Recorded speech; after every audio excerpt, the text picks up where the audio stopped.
Baik, assalamualaikum warahmatullahi wabarakatuh. Waalaikumsalam warahmatullahi wabarakatuh. Baik, sebelum memulai pembelajaran akan kita membaca doa basmalah. Bismillahirrahmanirrahim. Hari ini siapa yang nggak masuk?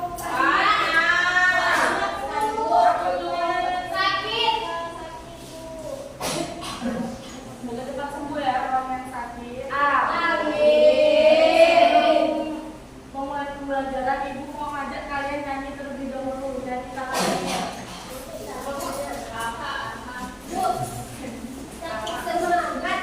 Dangdut.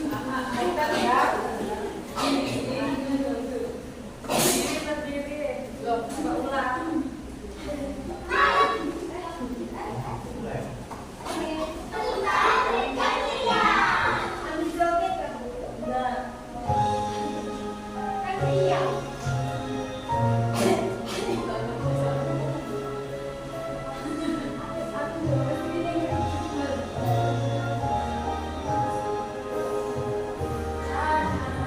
Airku tidak lupakan yang terkenang selama hidupku. Biarpun saya pergi jauh, tidak akan hilang dari kalbu. Tanahku yang ku cintai, engkau ku hargai. Walaupun negeri ku jalani, yang masyhur ramai dikata orang, tetapi kampung dan rumahku di sanalah ku rasa senang. Tanahku yang ku lupakan, kau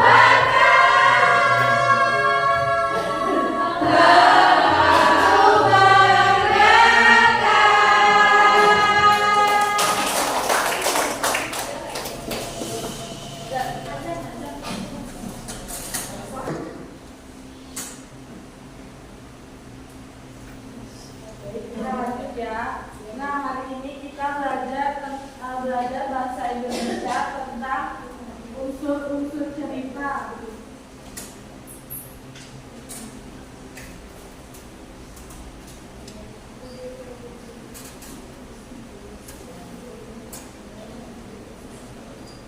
Nah, ada yang tahu nggak unsur cerita itu apa? Saya Bu, Apa juga? unsur cerita adalah unsur-unsur yang mempengaruhi terbentuknya sebuah cerita. Benar, jadi unsur cerita adalah unsur yang mempengaruhi terbentuknya sebuah cerita. Nah, sebuah cerita jika dipahami secara mendalam, maka akan kita jumpai unsur-unsur cerita. Nah, unsur cerita itu kan dibagi menjadi dua. Ada yang tahu apa saja? Unsur ekstrinsik sama intrinsik. Benar. Apa itu unsur intrinsik? Dari dalam. Kalau ekstrinsik Dari luar. Nah, unsur intrinsik ini unsur yang sangat penting dalam membuat sebuah cerita. Nah, yang komponen-komponen yang terdapat di dalam unsur intrinsik itu ada tema, ada alur,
panen di ladang seorang pria kaya.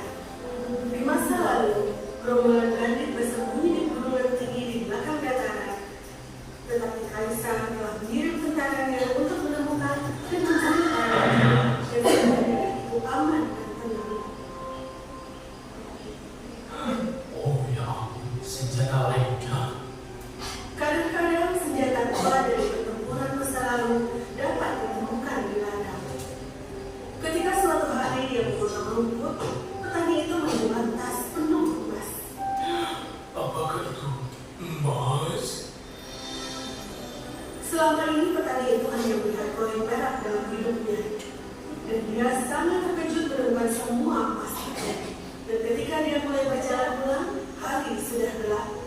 Apa yang harus aku lakukan dengan begitu banyak emas ini?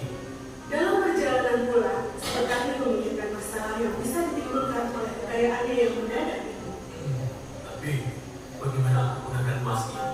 Semua yang ditemukan di wilayah ini akan menjadi milik Tuhan.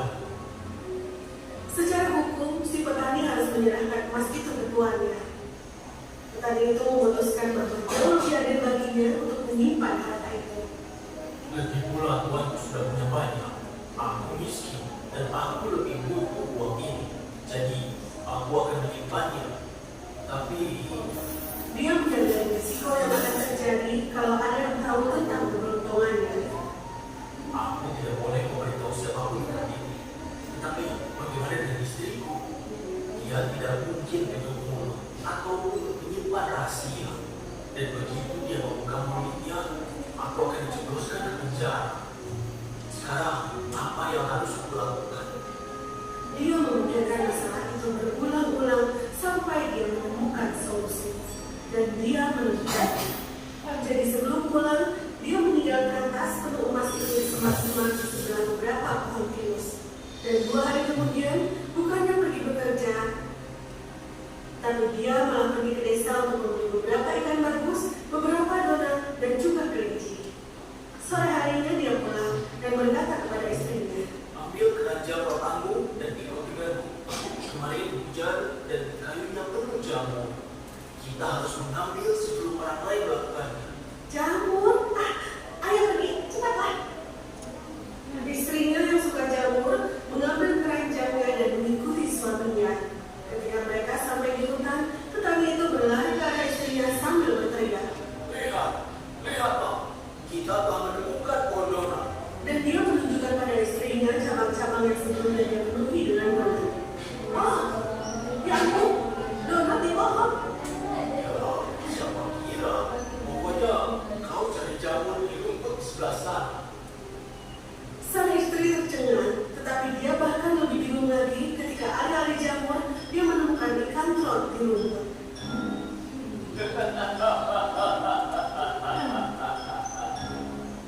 "Lihat sayang, ada ikan trot di rumput."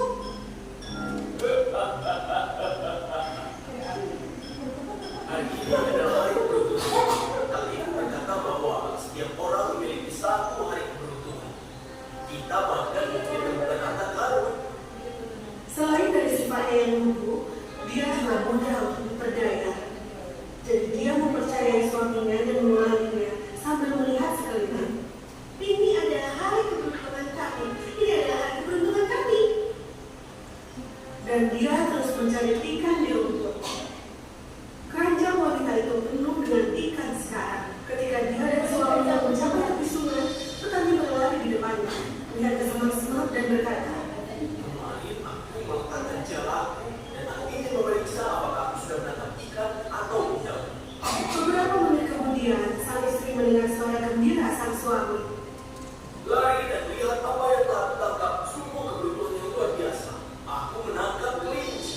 Mereka berjalan kembali ke rumah dan istrinya terus berbicara dengan penuh semangat tentang makan malam yang lezat bersama donat, ikan, dan kelinci. Petani itu tersenyum dan berkata, Ayo pergi ke hutan lagi. Kita bisa menemukan donat yang lain. "Oh iya, ayo kita pergi." Mereka pergi ke tempat di mana petani itu menyembunyikan koin emasnya. Petani itu pura-pura menemukan sesuatu.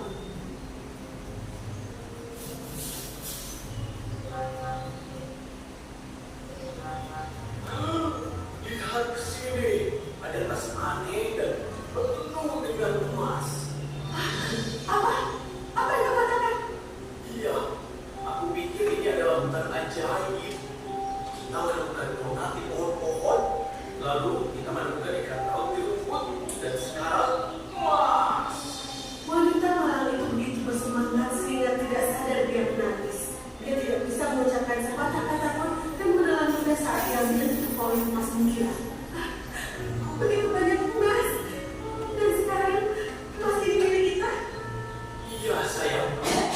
Di rumah, setelah makan malam, tidak satu pun dari keduanya bisa tertidur. Petani dan istrinya terus bangun untuk melihat harta yang mereka sembunyikan dalam sepatu lama. Sehari setelah petani kembali bekerja, dia berkata kepada istrinya, Jangan memberitahu siapapun tentang apa yang terjadi kemarin. tentu saja tidak, aku bukan orang yang bodoh. Dan dia mengulangi kata-kata yang sama setiap hari setelah itu. Namun tidak lama kemudian, seluruh desa telah mendengar tentang harta itu. Petani dan istrinya dipanggil oleh pria kaya, dan ketika mereka masuk untuk menemuinya, petani itu mencoba berdiri di belakang istrinya. Aku mendengar kau menemukan harta. Iya, itu benar Tuan. Bisakah kau memberitahuku di mana dan bagaimana? Di hutan ajaib. Atas permintaan pria kaya itu, istrinya berbicara tentang donat, kemudian tentang ikan laut di rumput, dan terakhir tentang kelinci di sungai. Sementara itu, di belakangnya, sang suami terus mengetuk dahinya dengan jari dan menggerakkan ke arah pria kaya. Pria kaya itu mulai menatap wanita itu dengan indah. Maka aku yakin kau juga menemukan harta karun di sana. Benar, Tuan. Sang pria kaya menoleh ke petani dan mengetukkan jarinya ke dahinya dengan penuh simpati berkata, Aku mengerti maksudmu. Sayangnya, aku memiliki masalah yang sama dengan istriku. sang petani dan istrinya dikirim pulang dan tidak ada yang percaya cerita mereka. Dan petani yang cerdik tidak masuk penjara dan menghabiskan uangnya dengan bijak.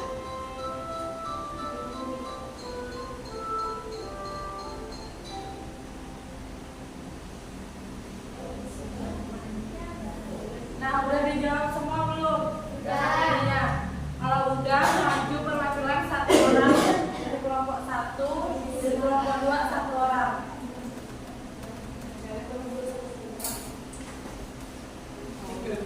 Oke.